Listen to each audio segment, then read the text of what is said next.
इस समय हम लोग दीवानी कचहरी में मौजूद हैं। हमारे साथ जुड़ने जा रहे हैं यहाँ के मंत्री गिरिजेश मणि त्रिपाठी जी। उनसे बात करेंगे।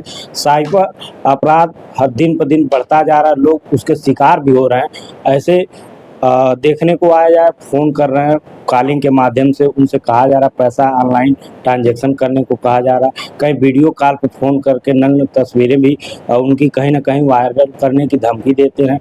आइए इस मुद्दे पर विचार होगा, सुनते हैं अधिवक्ता समाज की जुबानी। नमस्कार सर, एक डिजिटल अपराध चल रहा है, तो आप इसके बारे में क्या बोलेंगे? देखिए, डिजिटल अपराध वो अपराध है जो किसी इलेक्ट्रॉनिक मीडिया, मोबाइल या किसी भी इलेक्ट्रॉनिक उपकरण के माध्यम से किया जाता है और इसमें किसी भी तरह का अपराध हो सकता है। डिजिटल अरेस्ट से कई लोग परेशान हो रहे हैं, कैसे मालूम डिजिटल अरेस्ट है और इसे कैसे बच सकते हैं?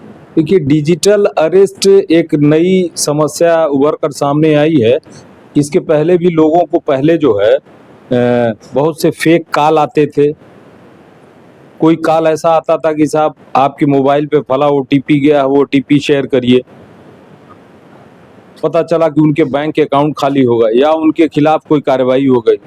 इसी तरह जब ये इस पर गवर्नमेंट सक्रिय हुई और सरकार ने इसका अवेयरनेस प्रोग्राम जारी किया तो लोगों ने अपना ओटीपी शेयर करना बंद किया। अब एक नए तरह का प्रकरण आया है सामने कि कोई पुलिस अधिकारी, न्यायालय का अधिकारी, कर्मचारी, सरकारी कर्मचारी जांच एजेंसी बन के लोगों को फोन करते हैं और इस बात को कहते हैं कि साहब आपका बच्चा ये क्राइम किया है या आपके परिवार के लोगों ने अपराध किया है या आपने ये अपराध किया है, या उनके साथ कोई और विषय तथ्य जोड़कर उनको डराते हैं। और जब ये डर का काल आता है तो निश्चित रूप से मानव स्वभाव है, लोग डर जाते हैं और उसकी कही गई बातों का पालन करने लगते हैं। जबकि सरकार इस पर लगातार अवेयरनेस प्रोग्राम चला रही है कि कोई भी आदमी इस तरह के आपको डराने वाले फोन करे तो तुरंत आप घबराएं नहीं और उसके बारे में सरकारी एजेंसियों को सूचना दें। प्रॉपर सूचना देने के बाद उसकी जांच कर लें, तब किसी से उसमें लेन देन जो भी है वो यदि उचित है, किसी सरकारी एजेंसी का कोई मामला है तो उसका पालन किया जाए। लेकिन लोग घबरा कर अपनी बातों को, उसकी बातों को पालन कर ले रहे हैं, जिसकी वजह से उनको नुकसान पहुंच रहा है। कोई डिजिटल अरेस्ट में अगर फंस गया हो तो सबसे पहले से क्या करना चाहिए?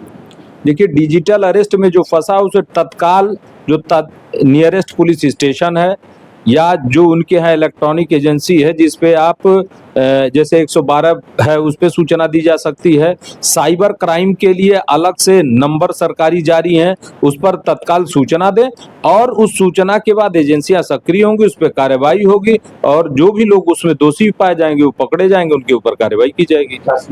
गिरिजेश मणि त्रिपाठी।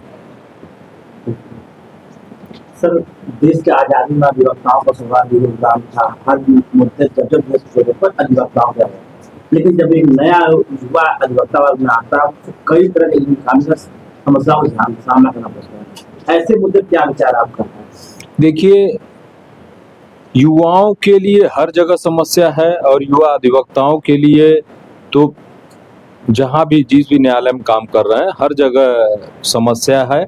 और निश्चित रूप से हमारे युवा बहुत विपरीत परिस्थितियों में यहाँ कार्य करते हैं और बड़े ही धैर्यशील, संयमशील हैं कि वो अपना वकालत का पैसा अन्य कामों से इतर होकर अन्य कामों को फोकस कम करके इसको ज़्यादा करते हैं, क्योंकि ये त्याग और तपस्या का पैसा है और निश्चित रूप से इस पैसे को उन लोगों ने चुना है, वो बधाई के पात्र हैं और विपरीत परिस्थितियों में भी वकालत करते हैं। मंत्री जी, कई सांसद, विधायक, मंत्री, प्रधानमंत्री इन्हीं अधिवक्ता वर्ग से जाते हैं, उन्होंने अधिवक्ता वर्ग से ही बना, लेकिन पद पाने में अधिवक्ताओं को भूल जाते हैं। क्या बोलेंगे ऐसे लोगों?